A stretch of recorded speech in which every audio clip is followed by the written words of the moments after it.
Everybody, welcome back to my channel. This is WireDogSec, back with another video for you guys. Today's video, we are in TryHackMe SOC Level 1 Learning Path Endpoint Security Monitoring Module. This is the Retracted Room. Investigate the case of the missing ransomware. Sounds very exciting. Hopefully you all are ready to learn something today. And before we dive into it, you know what to do. If you want to help support the channel, be sure to like, comment, subscribe, and hit that notification bell if you are new here, so you know every time I post something to the channel. Without further ado, let's go ahead and dive into it.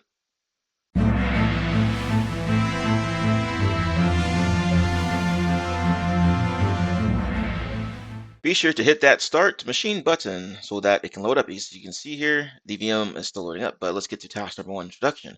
A mother's plea. Thanks for coming. I know you're busy with your new job, but I did not know who else to turn to, so I downloaded and ran an installer for an antivirus program I needed. After a while, I noticed I could no longer open any of my files, and then I saw that my wallpaper was different and contained a terrifying message telling me to pay if I wanted to get my files back. I panicked and got out of the room to call you, but when I came back, everything was back to normal, except for one message telling me to check my Bitcoin wallet, but I don't even know what a Bitcoin is. Can you help me check if my computer is fine? Okay, so as you can see here, there's the credentials to remote into the machine if you plan to do that. I'm just going to use this VM like so. And we're pretty much done with that part there, but this sounds like something from yesteryear or a long time ago, right? Back when ransomware was first becoming popular, they were mainly hitting like personal machines, computers and such, and then they figured out like, oh, hey, we can make a lot more money if we target these businesses instead of individual people. So there you go. But anyway, so we have a few tasks here that we need to tackle. Okay, we got the message here. We got something wrong, back to normal, doesn't make sense, and conclusion. Now, as usual, be sure to try to go through these tasks yourself, and then we will go through it in the video together once you are finished or if you get stuck. Have fun and good luck. Let's check it out. Task 2, the message. So as soon as you finish logging into the computer, you'll see a file on the desktop addressed to me. I have no idea what that message is there and what it means. Maybe you do. Okay, so we know there's going to be some file with a message in it on the desktop. Questions: what is the full path of the text file containing the message? So let's flip over to the VM. I have it open in the big screen here. And be sure that you open up in the big screen and then allow the clipboard so that you can copy and paste if you need to. So we see there's a lot of icons here, and they are like at huge sizes. Like, look at this. This is ridiculous. You know what I mean? But I guess this is something that your parents would probably have the font or something set to, like in like bigger icons and stuff. Anyway, so let's get into it. We see this interesting looking file here. So let's go and open this bad boy up. Check your Bitcoin, all right? And they say something about that earlier about Bitcoin stuff. So we can see that it's opening up in Notepad as well because it's a text file. All right, so let's go back over here again, and it says that what's the full path containing the message here. Okay, so let's go ahead and grab that, I guess. So it's on the desktop. So let's see here if we can go to, let's see, properties, and we got to see the location right there. So see users, Sophie desktop, and then Sophie.txt, more than likely. Yes, .txt. Okay, so we can go ahead and grab that out of here, and then plug it in as our answer here. And then Sophie.txt. There we go. So we have that, and the next one says, what program was used to create the text file? Okay, well, we know we can open up a notepad, right? So anyway, let's take a look, see if there's anything in details of interest here. Not really seeing anything that stands out. So we'll probably have to, well, it says open with notepad, that's probably the answer, but that's probably because it's just on this box here. But let's go ahead and just take a look at the logs on this machine here. In order to get there, you can just go to Event Viewer. So Event Viewer, there we go. This is kind of slow. All right, so it's loading up. Next one says, once we find that file, it says, what is the time of execution the process was created in the text file? Okay, so we'll have to go here anyway, right? So we have various different logs inside of here, and let's take a look around here, see if there's anything that really stands out. It's really slow there. So we have the regular Windows logs there. It's under custom views. Probably nothing, but let's take a look anyway. It's not loading. Okay, so this loaded up something here. Oh, there's something down here. Let's check for Microsoft. So I'm assuming they probably have Sysmon or something on this machine. So let's see if we can find that here. And there we go, Sysmon, operational. All right, so we already have various different entries inside of here. Process creation is Event ID 1 apparently. But let's go ahead and take a look at these logs, and they might already be sorted up. So okay. So let's take a look at the latest one and see if there's anything interesting here. We can also try to use this find, and we can try typing in sophie.txt and find next. So something came up right away. And if we go to details, we should be able to pull up some more information here. This is weird. It's in a black background. It's usually like a white background. But anyway, okay, so image, and then we can see that notepad.exe is notated here. Okay, command line, system32, C user Sophie desktop txt, so that has to be it there. And just do another find here with Sophie. Anything else comes up here? Well, it's definitely not this one because it says 2024. Maybe this is it here. Oh, that's right. I forgot that today is the 3rd of September. So this one should be it here, but it's the same thing. I mean, it looks like it's opening up with notepad.exe inside of here, from what I can tell. So let's go ahead and plug that up or plug that in as our answer. So let's flip back over here, and then notepad.exe. There we go. What is the time of execution of the process that created the text file? And we can come across inside the logs that you'll find this date and time here, 2024, 0108, 14, 25, 30. So if we flip back over here to the event viewer, we can see the information inside of here. If we go to details, and then you can see UTC time, and that's what we need there. Okay, so this is what we're looking for. Once again, take a look at the information here. We see that notepad's mentioned in here. Command line, notepad's opening up, and the date, right, is 1/8/2024. So this appears to be the date in question, at least a closer time frame than what they gave us originally, right? Wait, let's continue on to task number 3 here. Something wrong. I swear something went wrong with my computer. When I ran the installer, suddenly my files could not be opened and the wallpaper changed, telling me to pay.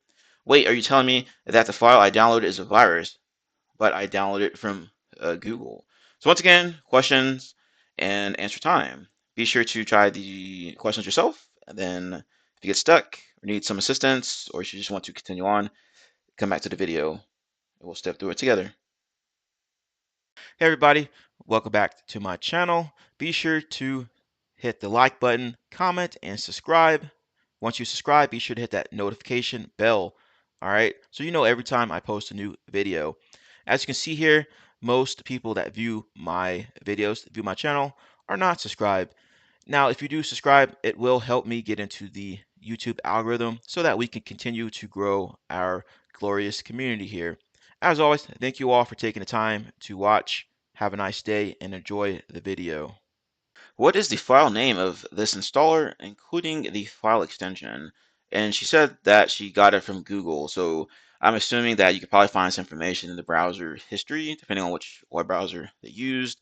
And then it says, what is the download location of this installer? So it's probably going to be in the downloads folder of the user, right? More than likely. Go ahead and check our machine here. And one thing to note that you can look inside of Event Viewer for some things of interest here. As you're going through these logs, you can see something that appears to be out of the ordinary. It mentions this decryptor.exe file. So I would just take note of that. So maybe we can reference that later on.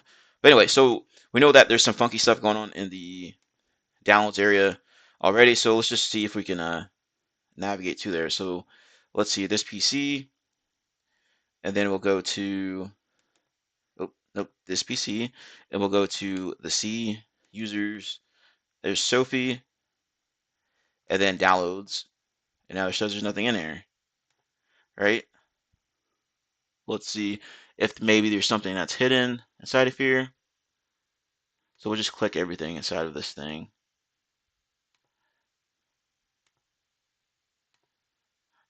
All right, so nothing appears to be inside of there.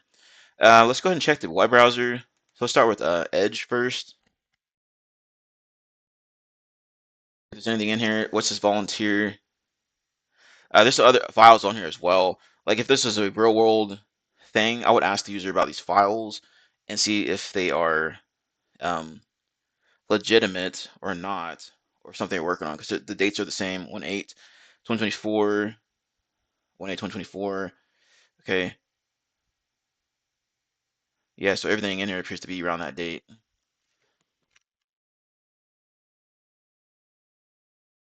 And this is very, very slow.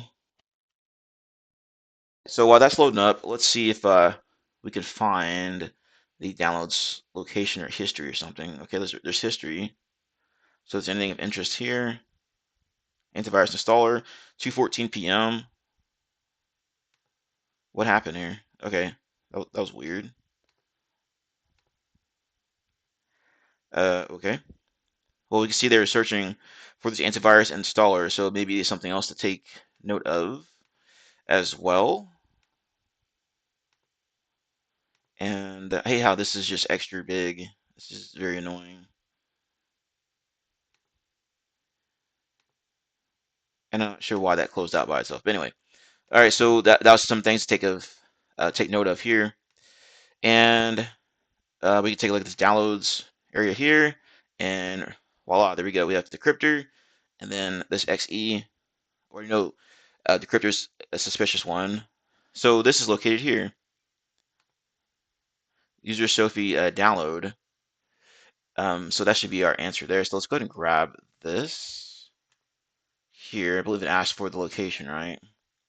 For one of these. Yeah. Okay, so we'll hook that in there. And then it says we need the file name of this installer.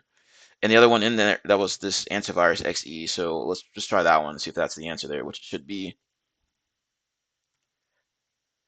antivirus.exe.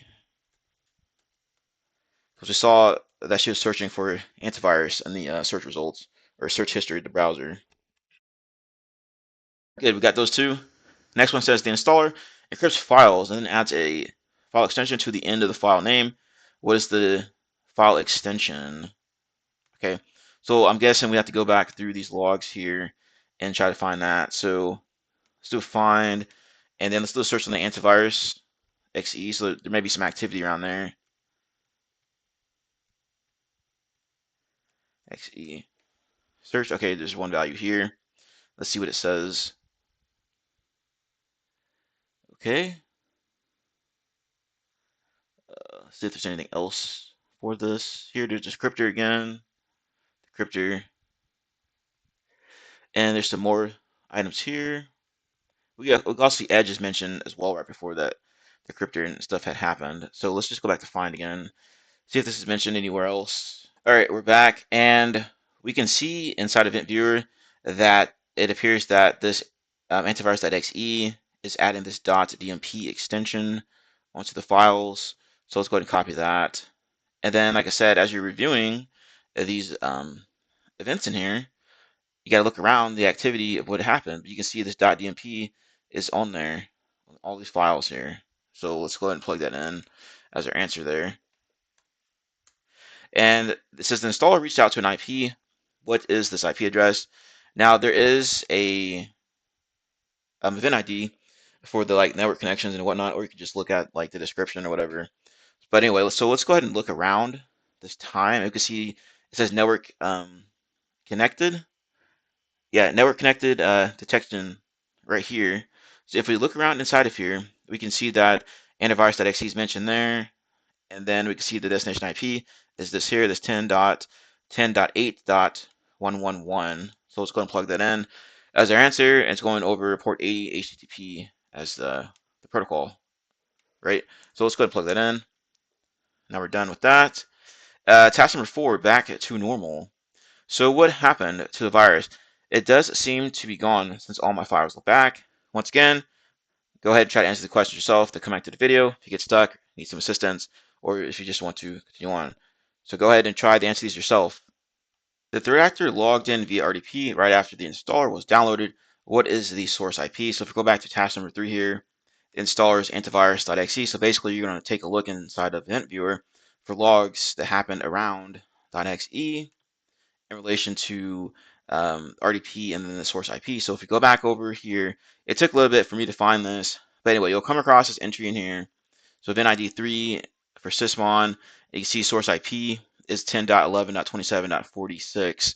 Okay, and what you can do is navigate towards that antivirus again. So I'm going to just take this out of here. So antivirus.exe.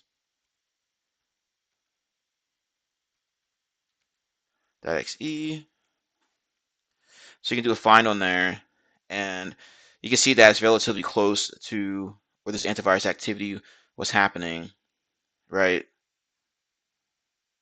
So if we scroll back down here, we can see all kinds of events that happen around this time.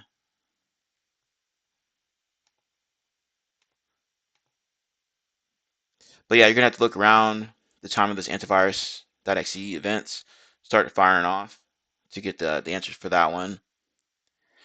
Okay, and also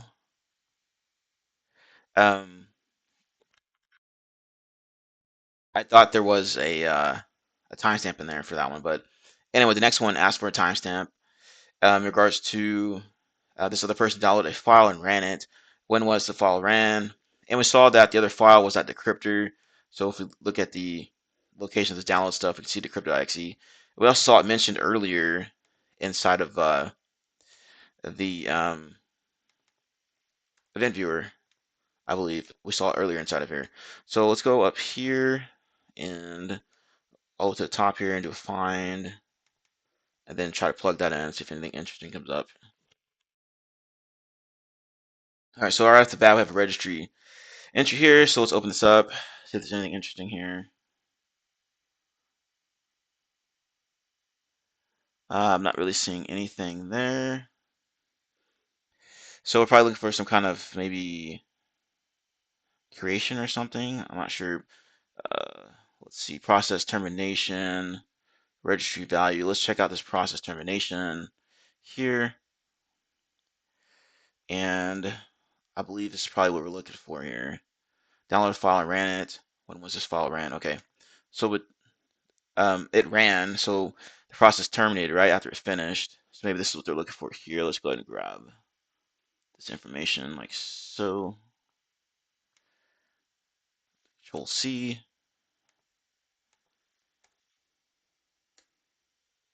Okay. You can also see that the time frame as well is 1424, so that's still close to what we saw earlier. Task number 5 here doesn't make sense. Now you can see why things are so much easier if they're going to a SIM. You don't have to go through and sift through logs like this on the machine edit viewer. Okay, anyway, task number 5 doesn't make sense. So you're telling me that someone accessed my computer and changed my files, but later I did the changes. That doesn't make any sense. Why infect my machine and clean it afterwards? Can you help me make sense of this? Arrange the following events in sequential order from 1 to 7 based on the timeline in which they occurred. So once again, go through, try to do that yourself, come back to the video, and then we will step through it together. Before we dive into these questions here, let's go back a step real quick, and it seems to have crashed out on me. But anyway, another thing that you need to take note of is that we saw that process termination for decrypted.exe. Well, we also did this process create shortly around that same time frame actually. So if we look at UTC time, we can see it right here, 2024, 0108, 1424, 18. So as you can see, that's pretty much like the same time of this as that process termination. So that's another thing to take into consideration there. Okay. Anyway, so we need to arrange these in order. Basically, going through this investigation, you just have to piece everything together. I mean, from your notes, from this initial um, information they gave us, all these tasks, pretty much. Okay. So anyway, so let's see if we can do this. First thing first, we already know that she downloaded the malware and ran it. She downloaded it from Microsoft Edge browser. We saw the information there. The antivirus.exe. We can also see the search results there in the search history for the web browser. Okay.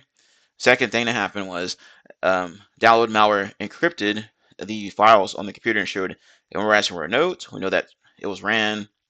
Number three, after seeing the ransomware note, Sophie ran out and reached out to us for help. We saw the notes, information there. After that, while Sophie was away, an intruder logged into Sophie's machine via RDP. We saw that as well and started looking around. Back to a previous task, we saw the RDP information inside of there. And shortly after that, we could see that they had actually logged in and started messing around on the machine. After that, the intruder realized he infected a charity organization. He then downloaded a decryptor and encrypted all the files. We saw that decrypted.exe and a charity organization. I mean, I guess you can tell that by the files here, fundraiser, volunteer stuff, things of that nature. Okay, so after that, number 6 here, after all the files were restored, the intruder left the desktop telling Sophie to check her Bitcoin. So I'm assuming maybe they donated something to the Bitcoin.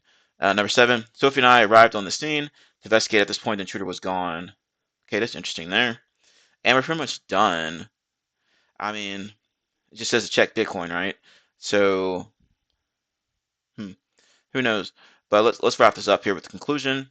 Adele from finance just called me. She says that someone just donated a huge amount of Bitcoin to our charity's account. Well, didn't I just say that? Could this be our intruder? His malware accidentally infected our systems, found the mistake, and retracted all the changes. Maybe he had a change of heart. This isn't common in the real world. These hackers don't care. I remember when the big sickness had happened back in like 2020 or so, 2021. These attackers were telling these hospital systems, "Hey, we're not going to attack you guys. You'll have enough to deal with the sickness going around, right?" And you saw that they had lied, you know. And now the hospitals are like top targets for cyber criminals, especially ransomware operators. But anyway, we are finished with this room. If you enjoyed the content, enjoyed the video, be sure to like, comment, subscribe, hit that notification bell so every time I post to the channel, all that good stuff. As always, thank you for taking time to watch my video. Have a nice day. See you later, and hopefully you took good notes. One interesting bonus for everyone who stayed till the end of the video, or near the end of the video, I have some additional resources for y'all to take a look at if you want to identify some suspicious activity on the endpoint, on the network, things of that nature. But anyway, there's this Medium blog post here. I'm sure I've mentioned this previously in the video. Complete guide on how to identify a suspicious process. Now, this is a lengthy read, but there's information in here. It says 19-minute read, but it covers all kinds of stuff in here. What's the name, number of processes, process instances, signatures, entry, all kinds of stuff that you can take a look at here. I'll have this in the description box, as well as some other additional resources here. Ultimate IT Security. Okay, they have cheat sheets and whatnot on here, so take a look at this website as well. And then there's also this malware archaeology site here, and has cheat sheets as well for various different items: Windows logging, advanced logging cheat sheet, CrowdStrike stuff, Splunk, etc., etc. So some additional resources for y'all to check out. Anyway, thank you. Have a nice day.